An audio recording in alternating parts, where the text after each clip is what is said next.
needed to focus on building healthier relationships going forward instead of trying to fix the one she'd already destroyed. Here's where the story gets personally relevant to me again.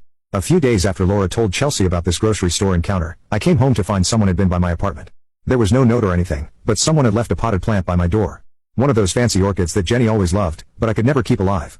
I'm about 99% sure it was Jenny, though I can't prove it. The orchid thing is too specific to be a coincidence. And honestly, leaving a gift without a note or any attempt at contact is exactly the kind of passive-aggressive gesture she'd think was meaningful. I threw the plant away because I recognize a boundary-testing gesture when I see one. Jenny is probably hoping I'll reach out to thank her or ask questions about why she left it, which would open the door to a conversation about her current situation. Basically, not my circus, not my monkeys. But here's the thing, Reddit, I'm not interested in being Jenny's emotional support system, her backup plan, or her solution to the mess she's created. I feel genuinely sorry that she's going through a difficult time, and I hope she gets the help and support she needs. But that help isn't going to come from me. My girlfriend and I are actually engaged now, and we're planning a small wedding next year. I've built a good life that doesn't include drama, chaos, or people who think love means obsessing over unavailable people until you destroy your own relationships. Jenny's story isn't really about me anymore. And honestly, it probably never was.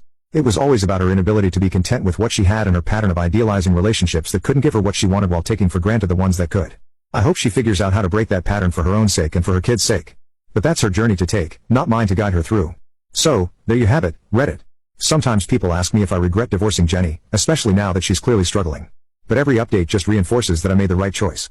I chose to prioritize my own peace and happiness over trying to fix someone who wasn't ready to be fixed. And honestly, life's been pretty great since then. Edit, to answer the most common question, no, I won't be reaching out to Jenny. And yes, I'm confident in that decision. Sometimes the kindest thing you can do for someone is refuse to enable their unhealthy patterns, even when they're going through a hard time. Edit 2, for those asking about the orchid, I stand by throwing it away.